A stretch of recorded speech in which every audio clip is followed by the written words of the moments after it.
Fungusaur from Alpha is Magic the Gathering's very earliest card to now be considered a dinosaur. For 4 costs, you get a 2/2 who gets a +1/+1 every time he gets damaged.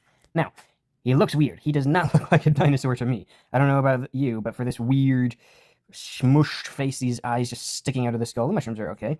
The mushrooms!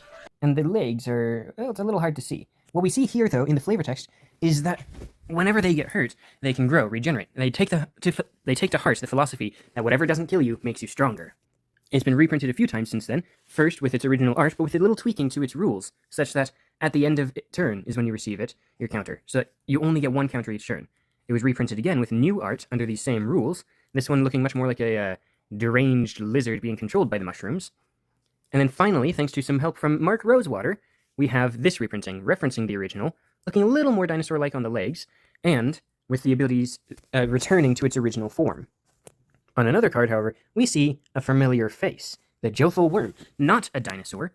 While Fungusaur, you see, is not a dinosaur, it was retyped to dinosaur in 2016 as an errata for the upcoming Ixalan set. Jothel Worm is a worm, despite being the same animal. It's got the same exact face, even the same veins throbbing on its face. And we can see, looking at this, this is the legs that it is intended to have, along with insect-like legs. Very confusing, but as it turns out, it's the same artist who drew both of them at the same time, believing that one would be used to represent an Arctic version of the Fungusaur in a later set, only for that idea to be scrapped and the art reused, as Wizards had already paid for it, as the Jothel Worm.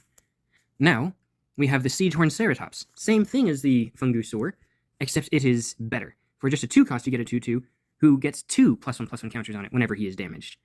Multicolored rather than green, but a better version of the dinosaur, rendering Fungusaur, who once had been a fantastic card in the early days of Magic, now irrelevant and redundant. We also have another fungus dinosaur, the Saurian Symbiote, which is the only other fungus dinosaur to show up in the game, and I, among many others, despite the now irrelevancy of Fungusaur, am sad to not have had it return for the Lost Caverns of Ixalan. What do you think? Did you ever play with Fungusaur back in the day? Build a deck around it? Did you ever notice the similarities with Jothel Worm? Let us know.